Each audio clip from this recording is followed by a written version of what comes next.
하나님께서 우리에게 주시는 말씀은 요한복음 21장입니다.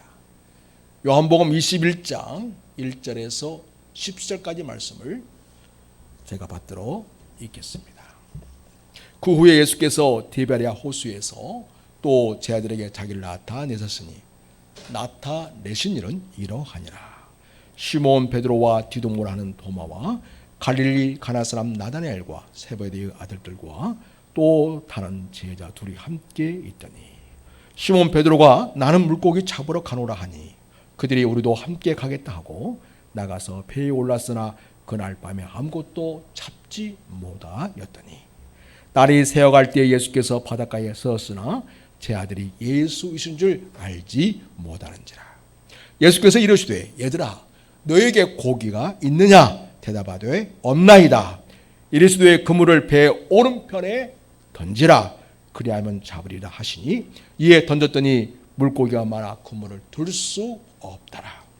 예수께서 사랑하시는 그 제자가 베드로에게 이르되 주님이시라 하니 시몬 베드로가 벗고 있다가 주님이라 하는 말을 듣고 겉옷을 들은 후에 바다로 뛰어내리더라. 다른 제자들은 육지에서 거리가 불과 한 50칸쯤 되므로 작은 배를 타고 물고기든 그물을 끌고 와서 육지에 올라보니 숯불이 있는데 그 위에 생선이 놓였고 떡도 있더라. 예수께서 이르시되 지금 잡은 생선을 좀 가져오라 하시니 시몬 베드로가 올라가서 그물을 육지에 끌어올리니 가득히 찬 큰 물고기가 153마리라. 이같이 많으니 그물이 찢어지지 아니하였더라. 예수께서 이르시되 와서 조마를 먹으라 하시니 제 아들이 주님이신 줄 아는 고로 당신이 누구냐 감히 묻는 자가 없더라. 예수께서 가셔서 떡을 가져다가 그들에게 주시고 생선도 그와 같이 하시니라. 이것은 예수께서 죽은 자 가운데서 살아나신 후에 세 번째로 제자들에게 나타나신 것이라. 그들이 초반 먹은 후에 예수께서 시몬 베드로에게 이르시되 요한의 아들 시몬아 네가 이 사람들보다 나를 더 사랑하느냐 하시니 이르되 주님 그러하나이다. 내가 주님을 사랑하는 줄 주님께서 아시나이다.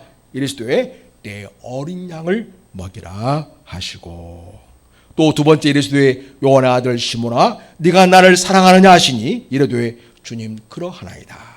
내가 주님을 사랑하는 줄 주님께서 아시나이다. 이르시되 내 양을 치라 하시고 17절 같이 읽습니다. 시작. 세 번째 이르시되 요한의 아들 시몬아 네가 나를 사랑하느냐 하시니 주께서 세 번째 네가 나를 사랑하느냐 하심으로 베드로가 근심하여 이르되 주님 모든 것을 아시오매 내가 주님을 사랑하는 줄을 주께서 아시나이다. 예수께서 이르시되 내 양을 먹이라. 아멘. 예수님은 십자가에서 죽으셨으나 무덤에 그대로 누워 계속 있지 않고 사흘 만에 다시 살아나셨습니다. 모든 인류 가운데서 죽었으나 다시는 죽지 않는 영원한 부활체로 살아나셔서 하늘 보좌에 계신 분은 예수님 뿐이십니다. 예수님은 나사로가 죽은 지 나흘이나 되었을 때에 마르다에게 이렇게 말씀하셨습니다. 요한복음 11장입니다. 요한복음 11장 1, 3절을 보면 예수께서 이르시되 네 오라비가 다시 살아나리라. 마르다가 이르되 마지막 날 부활 때에는 다시 살아날 줄을 내가 아나이다. 자, 이때 주께서 이렇게 말씀하시죠. 25절 우리가 잘 아는 말씀 시작. 예수께서 이르시되 나는 부활이요 생명이니 나를 믿는 자는 죽어도 살겠고 무릇 살아서 나를 믿는 자는 영원히 죽지 아니하리니 이것을 네가 믿느냐. 이르되 주여 그러하유다. 주는 그리스도시요 살아계신 하나님의 세상에 오시는 하나님의 아들이신 줄 내가 믿나이다. 이 대화를 통해서 예수님께서는 죽은 나사로를 살리실 뿐만 아니라 당신이 영원히 사시는 부활이요 생명 그 자체이신 분이심을 마리아에게 이야기해주고 있습니다. 그러면 예수님은 그 증거를 무엇으로 보여주셨습니까? 네, 나사로를 살려냄으로써 예수님 자신이 부활이시고 생명이심을 확인해 주셨습니다. 또 예수님이 십자가에 죽으셨으나 장사된 지 사흘 만에 다시 살아나심으로써 예수님은 당신 자신이 부활이요 생명이심을 확증해 주셨습니다.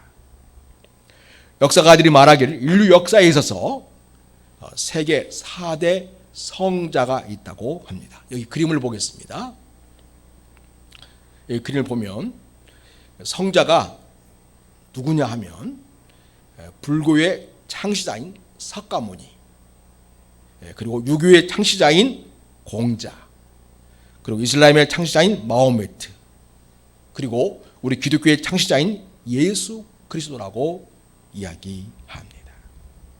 그러나 이들을 성자라고 하지만 그 근본 자체가 다른 분이 있습니다. 바로 예수님이십니다. 다른 사람은 그냥 사람일 뿐입니다. 그런데 우리 예수님은 그 근본이 하나님의 본체를 가지신 분이십니다. 예수님은 하나님의 아들이십니다. 성자로 돼 하나님의 아들이시라는 의미에서 성자이신 분이 되겠습니다. 그래서 다른 성인이라고 하는 분, 성자라고 하는 분들과는 전혀 다른 분이십니다. 다른 모든 성자라고 하는 분들은 지금까지 다 무덤에 누워 있습니다. 석가모니는 파버시에서 받은 음식이 잘못되어서 심한 이질, 식중독을 앓았습니다. 고령인데다가 금식을 자주 해서 장이 매우 약한 상태에 있었습니다. 병이 유독함을 깨닫는 이 석가모니는 휴에 목욕을 마치고 사라나무의 숲속으로 들어가 북쪽을 바라보고 오른쪽으로 누워 발을 포갠 후 조용히 죽음을 맞이했습니다. 석가모니의 몸은 불로 화장을 해서 거기서 나온 살이라고 하는 뼈 조각들은 탑 아래에 묻었습니다. 유골과 살이는 왕후 귀족들이 분배하여 나눠 가졌습니다. 화장된 석가의 몸에 나온 많은 살이들은 8등분해서 8개국에 탑을 세워 안치되었습니다. 이 부채의 뼈에 대해서 이런저런 얘기가 많은데요. 100년 전에 식민지 부동산 관리인 윌리엄 페페라는 분인데 그의 노동당들이 인도 북부에 신비한 언덕을 파기 시작했을 때였습니다. 페페는 20피트 아래에서 그들이 무엇을 찾을지 전혀 알지 못한 상태에 있었죠. 그들은 놀라운 것을 발견했는데요. 5개의 유물 항아리, 1000개 이상의 개별 조석, 조각된 준보석과 금과 은과 같은 것들이었습니다. 그리고 약간의 재와 뼈가 들어있는 거대한 돌 금고를 발견한 것입니다. 그 거대한 돌 금고, 그 안에 들었던 항아리 하나에는 산스크리트어 비문이 새겨져 있었는데 그 비문을 번역하면 항아리에 그 석가모니 부처의 유해가 들어있다, 이렇게 거기 적혀 있었다고 합니다.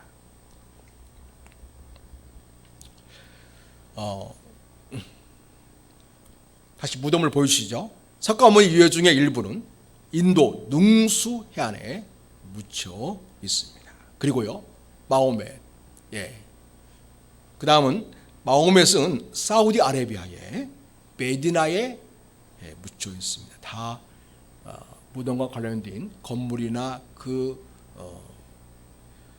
석탑들이 굉장한 걸 보게 됩니다. 그 다음에 공자, 이 공자님은 시신이 중국의 곡부성에 묻혀 있습니다. 이분들의 무덤은 일반 사람들보다 훨씬 큰 것을 보게 됩니다. 그런데 그들은 죽은 이후에 그 무덤에서 나오지 못했습니다. 또한 무덤이 나왔으니까 세계에서 가장 큰 무덤들 대표적인 세 개를 보도록 하겠습니다. 무엇보다도 먼저 중국의 진시 황제의 무덤입니다. 그 무덤 크기가 어마어마하고요. 진시 황제가 죽었을 때에 여인들과 종들을 함께 묻어서 어마어마한 그런 황제의 무덤을 갖게 됩니다. 그 다음에 이집트 왕의 무덤인 피라미드가 있습니다. 어마어마한 크기의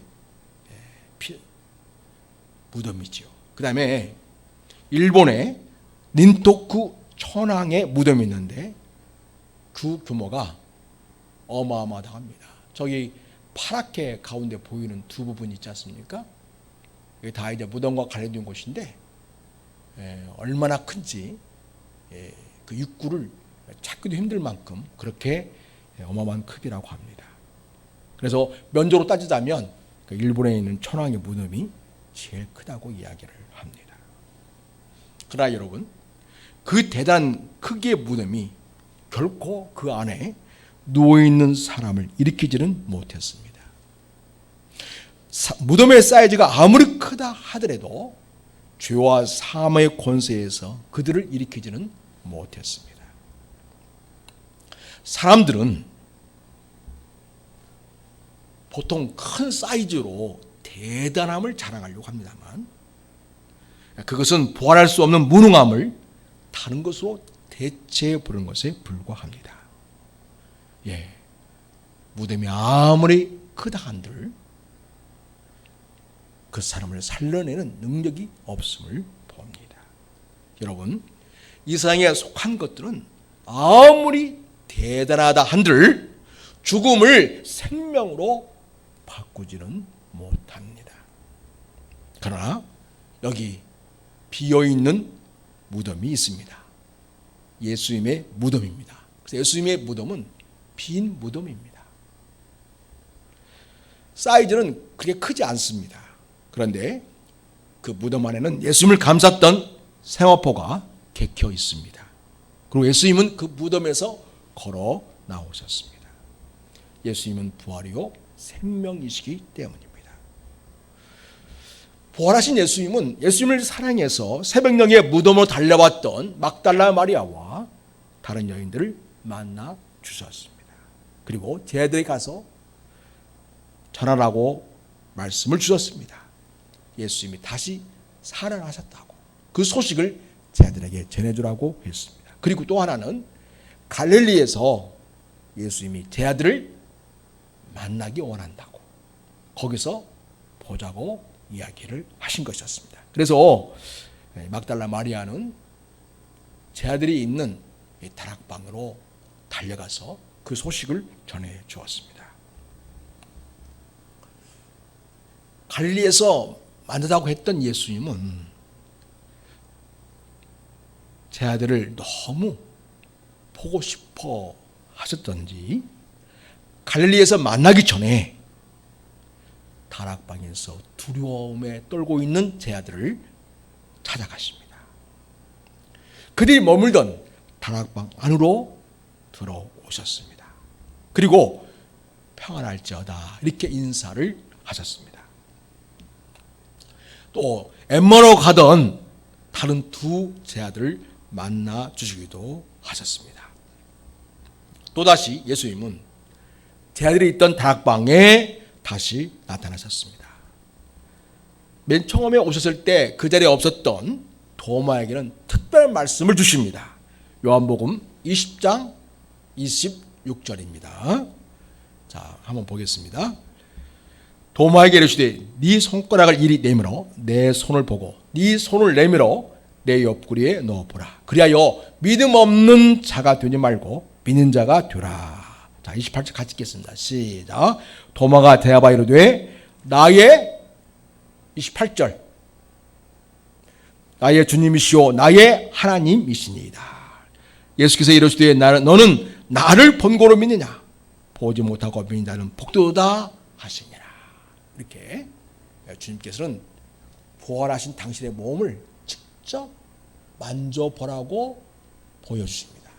그래서 손바닥에 못자국, 발바닥에 못자국을 보여주시면서 직접 만져보라고 하셨죠. 창으로 찔린 옆구리를 보여주시면서 만져보라고까지 하셨습니다. 그래서 부활하신 예수님에 대하여 아직 믿음이 없는 이 제자들에게 믿음을 심어주고 있음을 봅니다. 자, 우리가 오늘 말씀을 읽었는데요. 이 말씀을 보면 우리 예수님이 제자들을 만나려고 갈릴리 바다에 오셨습니다. 오늘 말씀 보면 그 바다 이름을 뭐라고 이야기하고 있어요? 디베랴 호수라고 이야기하고 있죠? 예, 디베랴 호수. 여러분, 디베랴 호수라고도 하고요, 갈릴리 바다라고도 하고요, 긴네렛 호수, 곧 긴네렛 바다라고도 합니다. 다 그 자기가 살고 있는 그 지명 있지 않습니까? 그 지명에 따라서 거기 호수 이름을 각자 자기들에게 맞게 그렇게 부르는 것을 보게 됩니다. 자, 여러분, 그래서 디베랴, 갈릴리, 나사렛, 긴네렛 다 같은 호수를 말합니다. 자, 그런데 오늘 본문을 보니까 제자들이 다 모여 있지 않습니다. 여러분, 그렇지 않습니까? 여러분, 예수님의 제자들이 몇 명이었죠? 모두 12명입니다. 그런데 예수님을 팔았던 가룟 유다는 스스로 목숨을 끊었지요. 그러니까 몇 명 남았어요? 11명입니다. 그런데 오늘 본문을 보면 4명은 보이지 않습니다. 부활하신 주님을 2번이나 보았고, 또 주님이 갈릴리에서 보자고 했으면 열리를 제쳐놓고 그 자리에 와 있어야 하는 것이죠. 그런데 오늘 여기 제자들이 빠져 있는 걸 보면 아직도 주님이 부활하신 그 사실이 믿기지 않은 듯 보입니다. 여전히 믿음이 부족한 제자들의 모습을 봅니다.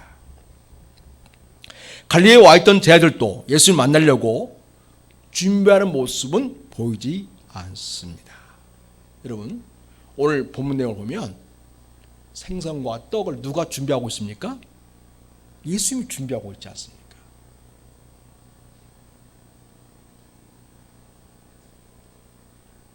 일반적인 경우라면 누가 준비해야 되겠습니까? 제자들이 준비해서 자기들의 스승이신 예수님께 대접을 해야 맞겠죠.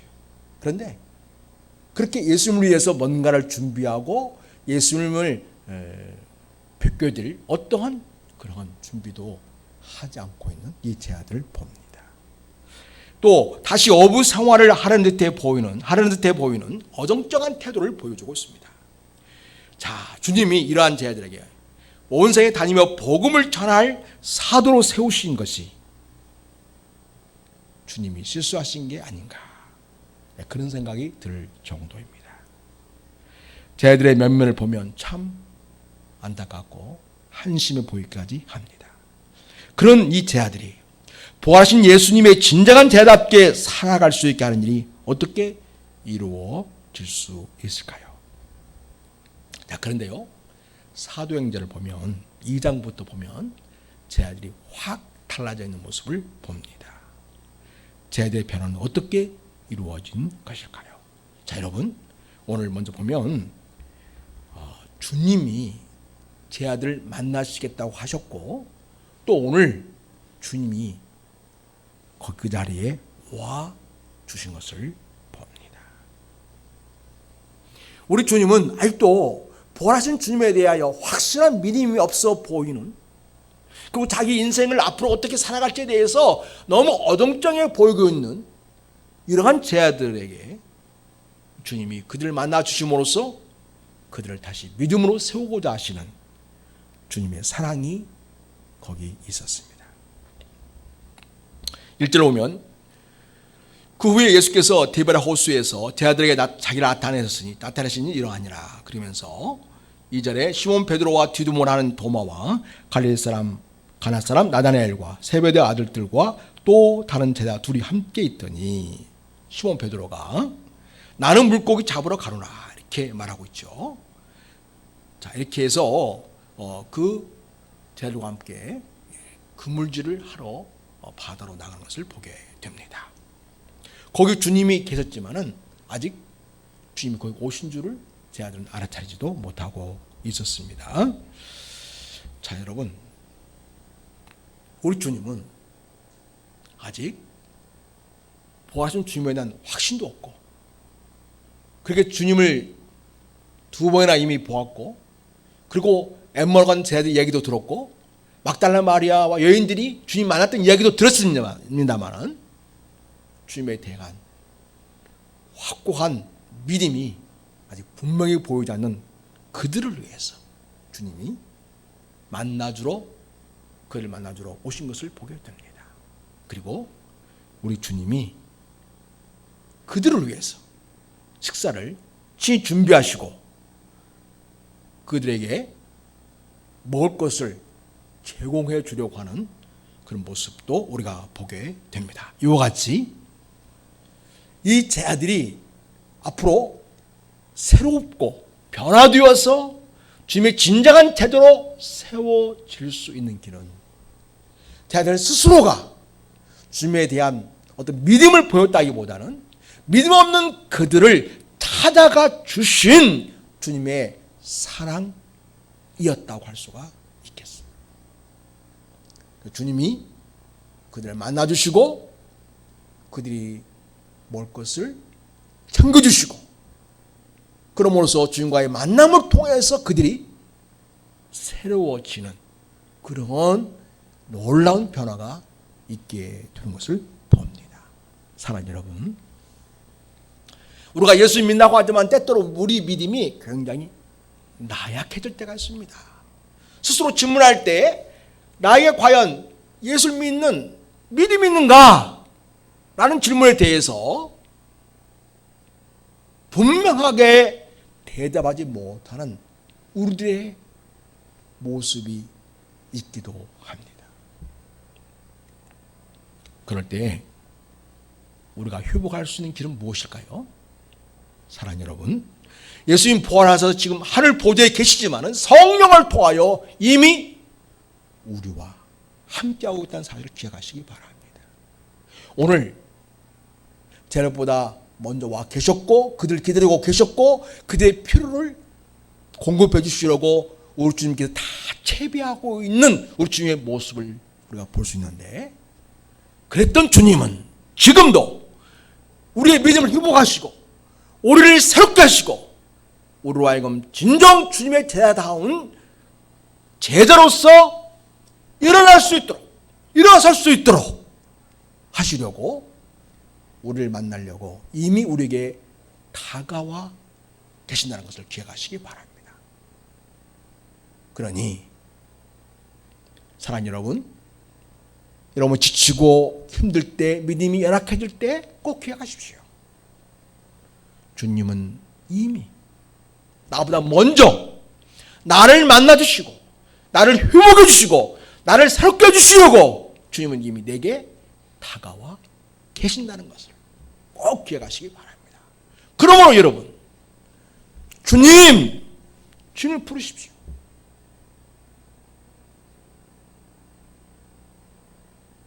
나를 사랑하셔서 내게 이미 와주신 주님을 내가 믿나이다라고 고백할 수 있기를 바랍니다. 그럴 때 여러분, 우리의 회복이라는 것은 다른 어떤 무엇을 통해서 이루어지지 않습니다. 이 세상의 그 모든 것들은 여러분, 큰 무덤이 거기 누워있는 그런 사람들을 살려내지 못한 것처럼 이 세상의 어떤 것으로도 우리 영혼이 회복될 수 있는 길은 없습니다. 예수님 만나는 것, 예수님을 새롭게 다시 만나는 것, 이것만이 우리가 믿음을 새롭게 하고 회복될 수 있는 유일한 길이라는 것을 우리는 기억해야 하겠습니다. 그런데 예수님이 안 만나주시는 것이 아니라 이미 먼저 와 계셔서 제 아들을 만나주시는 것처럼 이미 나를 찾아와 주셔서 나를 만나 주시고 있는 그 주님을 영으로 깨닫고, 그리고 이미 와 계시는 주님을 부르고, 그 주님을 마음속에 다시금 새롭게 영접하고, 그리고 그 주님으로 인하여 여러분이 새 힘을 얻고 또 믿음을 회복하는 그러한 우리 성도들이 될 수 있기를 바랍니다. 사랑하는 여러분, 또한 이 제 아들이 새로울 수 있는 길은 무엇인가? 우리 주님은 제 아들이 예수님께 부름받던 그 자리로 그들을 부르셨습니다. 바로 갈릴리 바다로 부르신 것입니다. 물론 이 베드로와 안드레, 야고보와 요한은 원래 어부였지 않습니까? 어부였고요. 그리고 다른 사람들은 다른 또 직종을 가지고 있기도 했습니다. 다른 지역에 살기도 하고요. 그러나 제 아들을 이곳으로 부른 것은 대표적인 제 아들 베드로를 비롯해서 이 갈릴리의 어부였던 이들이 처음 만났던 그 장소에 그들을 부르심으로써 사실은 그들이 예수님께 처음 부름받은 장소는 이 갈릴리 바다라는 사실을 알고 있는 이 제자들이기 때문에 거기 있는 모든 제자들은 주님께서 그들에게 주님이 처음 그들을 부르시고 제자 삼으시겠다고 하는 바로 그러한 장소로 예수님이 불렀다는 사실을 그들은 알 수 있었던 것입니다. 그리고 오늘 이 상황은 그런 생각을 또 떠오르게 합니다. 여러분 5절 보니까 예수께서 이르시되, 오늘 본문을 보세요. 얘들아 너에게 고기가 있느냐 이렇게 물으니까 대답하되 없나이다 그러죠. 6절에 보면 이르시되 그 물을 배 오른편에 던지라 그리하면 잡으리라 하시니 이에 던졌더니 물고기가 많아 그물을 들 수 없더라. 이렇게 말씀이 기록되고 있습니다. 여러분 이 사건은 누가복음 5장에서 있었던 사건을 다시금 떠올리게끔 하고 있습니다. 베드로가 주님으로부터 네가 앞으로는 사람을 낚는 어부가 되리라 하신 그 말씀을 들었던 그 사건으로 그들을 생각나게 하는 것을 보게 됩니다. 누가복음 5장을 보면 시몬이 대답하여 이르되 선생님 우리들이 밤이 새도록 수고하였으되 잡은 것이 없지만은 말씀에 의지하여 내가 그물을 내리리다 이렇게 말하죠.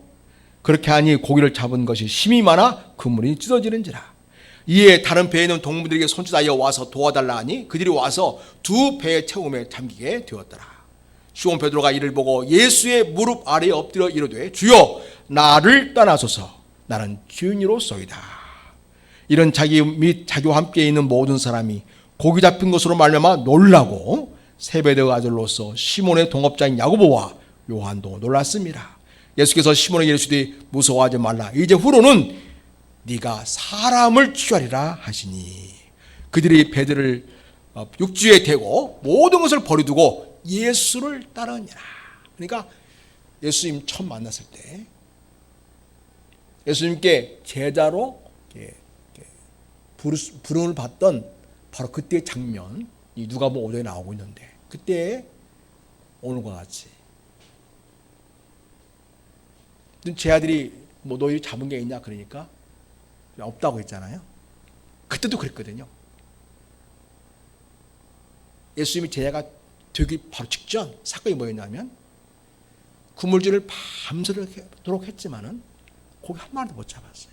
근데 주님께서 깊은 데로 가서 그물을 던져봐라. 그랬더니 그물이 찢어질 정도. 그 그물을 들어올렸더니 배가 물에 거의 잠길 정도로 그렇게 어마어마한 고기를 많이 잡았던 거죠. 그때 주님께서 네가 앞으로는 사람을 취하는 어부가 되어라. 이렇게 부르셨던 것이거든요. 자, 오늘 본문도 그렇지 않습니까? 똑같은 상황이 벌어진 것이죠. 이것은 무엇을 생각나게 하겠어요?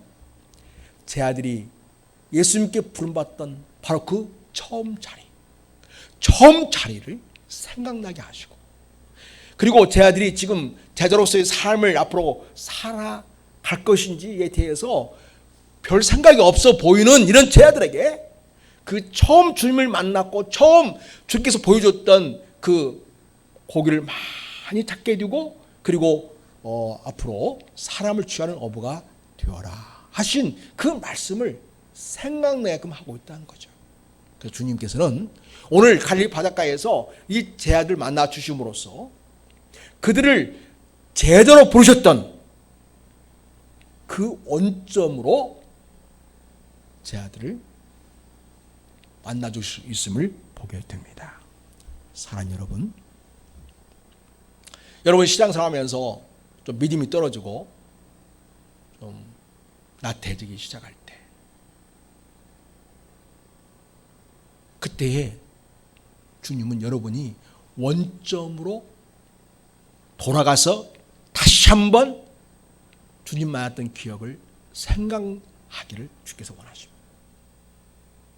여러분은 언제 은혜를 받았습니까? 여러분 언제 주님을 나의 주님이라고 믿게 되었습니까?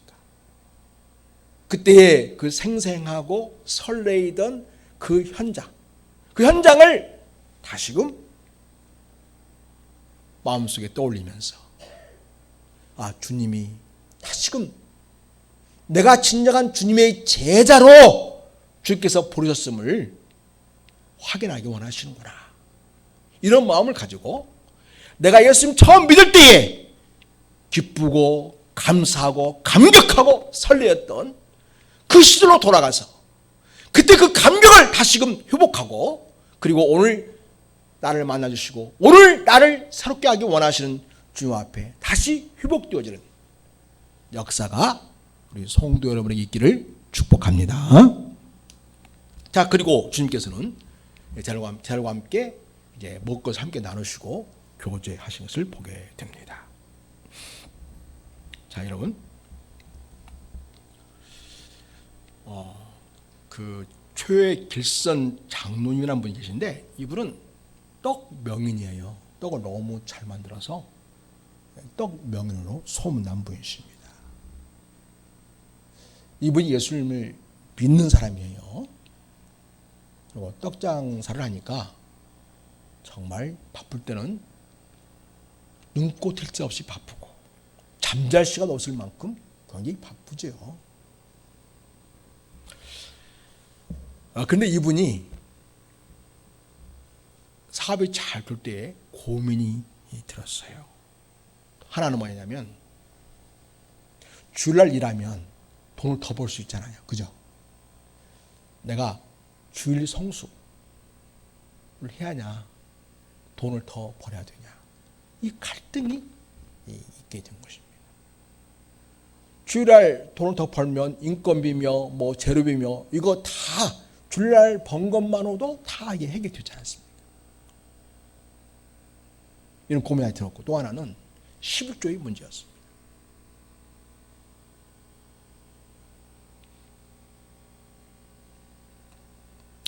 장사 잘 되니까 하나빼 내일 11조 더 많아지는 거예요. 그러니까 전에는 이런 돈도 못 벌어가지고 내가 돈을 수입이 생기면 내가 반드시 11조 하겠다 마음을 먹었는데 자꾸 마음이 유혹을 받는 거죠.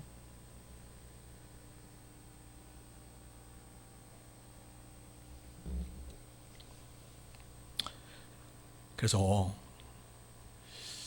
이 최길선 장로님이라는 분은 마음에 이런 갈등이 있을 때 자기 신앙을 원점으로 돌리는 작업을 하는데 그게 바로 뭐였냐면 이 주의를 지키는 문제, 또 하나는 11조를 철저하게 하는 문제, 이 문제를 원점으로 돌리고 거기에서 다시 원점으로 신앙을 확인하고 자기를 점검했다고 이야기합니다.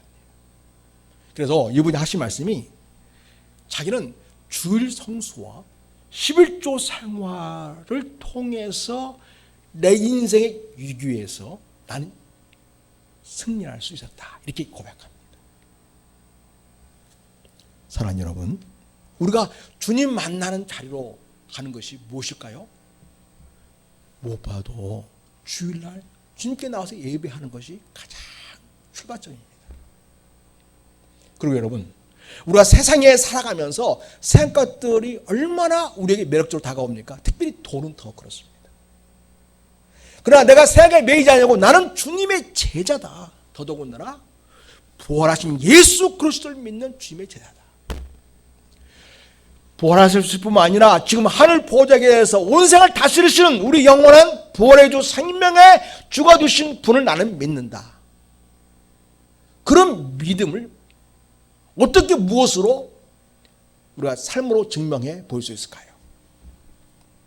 내가 세상에 속하지 않냐고, 내가 세상에 휘둘리냐 하냐고, 내가 세상에 묻혀 살지 않냐고, 나는 예수 그리스도의 제자로 살아간다. 이 믿음을 무엇으로 주님 앞에 보일 수 있을까요?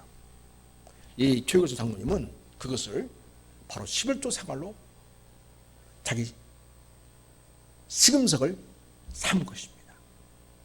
그래서 주일 성수하면 오히려 돈 못 벌 것 같은데 주일 성수를 통해서 오히려 자기 신앙이 온전해지고 하나님과의 관계가 새로워지니까 더 하나님과의 관계 속에서 평화를 누리고 기쁨 가운데서 주신 일을 잘 감당해야 되고, 또 힘들고 어려울 때는 오히려 더 11조를 드렸다고 해요. 우리 성도들을 이렇게 물질 유혹을 받잖아요. 11조 생활하게 되는데 더 돈을 벌게 되면 돈을 더 떼어서 하나님 앞에 드리는 것이 어느 순간부터 아까운 생각이 드는 거예요. 그래서 사실은 수입이 더 많아가지고 11조를 더 드려야 하는데도 불구하고 자기 힘으로 낮춰가지고 그냥 조금만 내도 된다. 그런 생각을 해가지고 자기 합리화하는 그런 유혹을 받기도 하거든요. 이런 모든 것들이 내가 주님의 진정한 제자인가에 대한 말하면 리트머스 시험지 같은 나 자신을 점검하는 체크하는 그런 기능이 있다는 것입니다. 여러분, 주일 성수나 11조 생활을 온전히 하는 것도 내 믿음의 원점을 다시 처음부터 점검하고 시작하는 것도 필요하지만 더 나아가서 매 순간순간 모든 삶의 자리에 예수님이 내 삶의 주인 되시고 나의 구원자 되시고 부활하신 생명의 주님이심을 인정하고 그 자리에 모셔드리고 주님과 함께 살아내는 것, 이런 원점에서의 자기 점검, 자기 진단, 그리고 다시금 거기서 출발하여 새로운 믿음의 도약을 이루어가는 이런 점검이 우리에게 필요합니다. 사랑하는 여러분, 그래서 여러분은 세상 속에서 있지만은 하나님 나라의 백성은 사실을 기억하고 주일 성수나 11조 문제에 대해서 여러분 결코 세상에 지지 아니하고 세상에 지지 아니하고 부활하신 부활의 주요 생명이신 예수를 믿는 그 믿음을 가지고 담대하게 주님 앞에 선언하고 다시 자기 신앙의 원점을 다시 한번 새롭게 하는 우리 성도들이 될 수 있기를 바랍니다. 또한 여러분, 이 주님의 제자들이 어떻게 부재게 보이는 이 믿음의 사람들인데 그들이 정말 부활의 증인으로 그들이 나중에 쓰임받게 되었을까요? 또 하나는 뭐냐면 주님이 그들의 허물과 상처를 다 싸매어 주셨다는 사실입니다. 오늘 주님이 만나주고 있지 않습니까? 근데 여러분, 사실 주님이 십자가에 못 박히는 그 여정에서 제자들은 어떤 모습을 보였습니까? 다 도망갔잖아요. 주님을 버리고 도망갔지 않습니까? 그죠? 주님의 제자라고 하는 자들이 주님을 다 버리고 도망갔습니다. 숨어버렸어요. 그리고 베드로는 심지어 어떻게 했습니까? 주님을 부인했지 않습니까? 저주하지 않았습니까? 맹세까지 합니다. 이랬던 베드로, 정말 주님 앞에서 면목이 없죠.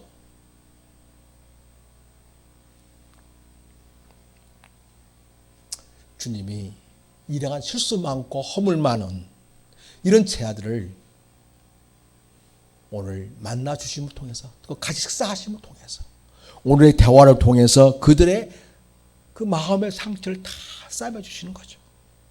또 그들이 갖고 있던 허물과 주님에 대한 죄송스러움을 다 주께서 다 껴안아 주시고 품어 주시는 거죠. 그리고 오늘 거기 함께 있는 제 아들도 다 듣고 있지 않겠어요? 오늘 베드로가 이렇게 말합니다. 조반을 먹은 다음에 예수께서 시몬 베드로에게 이르시되 15절 요한의 아들 시몬아 네가 이 사람들보다 나를 더 사랑하느냐. 여러분 여기 있는 사람보다 주님을 사랑한다고 베드로가 이전에 그런 식으로 말하고 했지 않습니까? 다 주를 버릴지라도 나는 결코 주님을 버리지 않겠습니다. 그랬던 베드로가 가장 먼저 주님을 부인하고 저주하고 맹세까지 하지 않았습니까? 그랬던 베드로에게 오늘 주님이 먼저 말을 걸어서 베드로야 네가 이 사람보다 나를 더 사랑하냐 이렇게 얘기하고 있습니다. 근데 여러분 이 말은 베드로에게만 하는 게 아니고 사실은 모든 제자들에게 하는 것이죠. 거기 이 말을 듣고 있던 제자들은 자기가 어떤 제자보다도 내가 더 주님을 사랑한다고 그렇게 평상시에 생각했던 제자들입니다. 그래서 오늘 제자에게 베드로에게 묻는 이 질문은 사실 거기 있는 모든 제자들에게 동일하게 묻는 질문일 수 있습니다. 제자들은 오늘 비록 베드로가 대답하고 있지만 속으로 마음속으로는 다 나름대로 주님 앞에 베드로와 같은 고백을 하는 것이 되겠습니다. 15절 봅시다. 자, 그럴 때 베드로가 뭐라고 말합니까? 주님 그러하나이다. 내가 주님을 사랑하신 줄 주님께서 아시나이다. 이제 베드로가 눈치가 있어가지고 여기는 다른 제자들보다 더 내가 나만이 주님을 더 사랑합니다. 이렇게 표현하지 않고요. 내가 주님을 사랑하는 줄 주께서 아십니다. 이렇게 표현합니다. 이들은 이 제자들과 다른 제자와 비교하는 그런 사랑의 표현이 아니라 정말 주님을 진실로 사랑한다고 하는 자기 고백을 하고 있음을 보게 됩니다. 자, 그리고 주님이 또 두 번째 16절에서 묻죠. 요한의 아들 시몬아 네가 나를 사랑하느냐. 베드로가 말합니다. 주님 그러하나이다. 내가 주님을 사랑하는 줄 주께서 아십니다. 17절 세 번째 이르시되 요한의 아들 시몬아 네가 나를 사랑하느냐 하시니 주께서 세 번째 네가 나를 사랑하느냐 하심으로 베드로가 근심하여 이르되 주님 모든 것을 아시오매 내가 주님을 사랑한 줄 주님께서 아시나이다. 네. 베드로가 예수님이 그 신문받던 대제사장 뜰에서 신문받던 우리 예수님을 두고서 밖에서 마당 밖에서 불을 쬐면서 예수님을 3번 부인했잖아요. 얼마나 추성스럽고 황당했겠어요. 그래서 나중에 보면 주님과 눈이 마주쳤을 때 밖에 나가서 통곡하잖아요. 주님께서 네가 나를 3번 부인할 것이다. 그 말씀이 생각나서 통곡했다고 하거든요. 자, 주님은 그런 허물까지 다 품어주시고 용서해 주려고 일부러 네가 나를 더 사랑하느냐 이렇게 얘기하고 있는 것입니다. 베드로의 마음을, 그 상처를, 그 아픔을, 그 실수를 싸매주시고 치유해 주시려고 오늘 주님이 네가 나를 더 사랑하느냐 이렇게 말씀하시고 있는 것입니다. 그래서 베드로의 상처를 싸매 주시는 주님, 이 베드로와의 대화를 통해서 사실은 거기 있는 모든 제자들 역시 같은 치유의 은총을 우리 주님이 주고 싶어 하신 것입니다.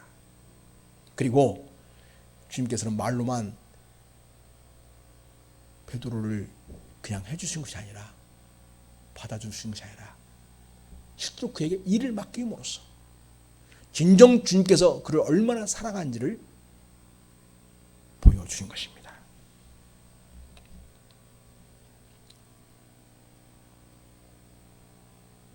사람이 민족하지 못하면 일을 뺐잖아, 일을. 그죠? 민직할 때 일을 주잖아요. 베드로는 주님으로부터 주님의 제자의 일을 감당할 수 있는 모든 그런 자격을 스스로 잃어버렸어요, 사실은. 그런데 오늘 주님께서는 베드로로 하여금 사랑을 다시금 고백할 수 있도록 길을 열어주시고요. 또 하나는 연거푸 3번 계속해서 내 양을 먹이라 이렇게 하심으로써 예수님이 하신 목자로서 영혼들을 사랑하고 구원하고 말씀으로 세워가는 그 아름답고 복된 구원 사역을 이루어가는 제자의 사명을 이룰 수 있도록 다시 이 베드로를 일으켜 주신 것을 보게 됩니다. 사랑하는 여러분, 우리 주님은 죽음의 권세를 이기시고 부활하신 살아계신 주이십니다. 부활의 주님이십니다. 지금 하늘 보좌에서 온 세상을 다스리시고 통치하시는 만유의 주로 계시고 성령을 통하여 오늘 또 우리와 함께 하시고 있습니다. 사랑하는 여러분, 기억하십시오. 여러분이 믿음이 떨어지고 낙해지고 힘들 때에 주님이 이 제 아들을 찾아와 주시고 만나 주셨던 것처럼 우리 주님이 여러분을 찾아와 주시고 만나 주시고 있다는 사실을 꼭 기억하시고 그 주님을 부르는 여러분이 될 수 있기를 바랍니다. 주님 접니다. 주님 저를 만나 주십시오. 고백할 수 있기를 바랍니다. 또한 원점에서 그들의 신앙을 다시 회복하게 하시고 주님의 은혜를 경험했던 그 시점으로 돌아가서 다시금 새 출발할 수 있도록 도우시는 주님이심을 보게 됩니다. 그리고 주님에 대한 사랑을 고백하게 하시고 사명을 이루는 자로 세우시는 우리 주님 역시 우리에게 다시 회복하게 하시고 주님에 대한 사랑을 고백하게 하시고 그리고 주님을 따르는 제자로 살도록 그렇게 우리를 세우시는 분심을 기억하시고 오늘 부활하신 주님은 부활로 끝난 분이 아니라 그 부활의 주님이 오늘 내게 찾아오셔서 나를 만나주시고 내 믿음을 원점을 다시 한번 점검하게 하시고 그리고 나를 다시금 주님의 사랑으로 고백하게 하시고 그리고 사명을 이루는 주님의 제자로 살도록 나를 일으켜 세우시는 그 주님의 은혜를 덧입고 다시 한번 굳세게 일어서는 우리 모든 성도가 될 수 있기를 바랍니다. 주님은 살아계신 주이십니다. 부활하셨고 생명의 주이신 분이십니다. 그분이 여러분의 주가 되시고 여러분을 회복하며 치유하며 여러분에게 그리스도의 제자의 삶을 살도록 그렇게 힘을 북돋아주시고 다시 새롭게 하시는 우리 주님의 은혜가 있음을 기억하고 주님 붙잡고 일어서는 우리 성도 여러분 다 될 수 있기를 예수님의 이름으로 부탁을 드립니다. 하나님 아버지, 부활하신 주님을 만났지만 아직도 못 믿게 하고 그리고 주님의 제자로서 삶을 살 그 어떤 희망도 용기도 나지 않는 제 아들을 위해서 그들을 만나주신 주님을 찬양합니다. 또한 원점에서 다시 그들을 회복하게 하시고 사람을 낚는 어부로서 그들을 다시 세우셨던 그 기획을 떠올리게 하시면서 그들을 일으키시는 주님을 찬양합니다. 또한 주님을 부인했던 그 입술을 다시금 주님에 대한 사랑을 고백하게 하시고 사함을 이룬 자로 내 양을 먹이라고 하신 그런 말씀으로 제 아들을 세우신 것을 보게 됩니다.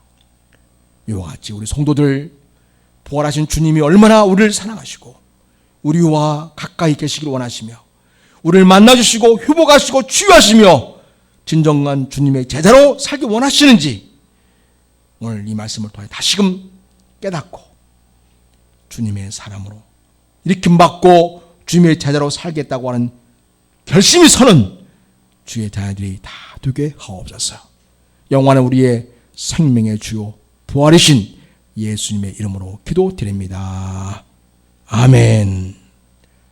찬송하면서 헌금합니다.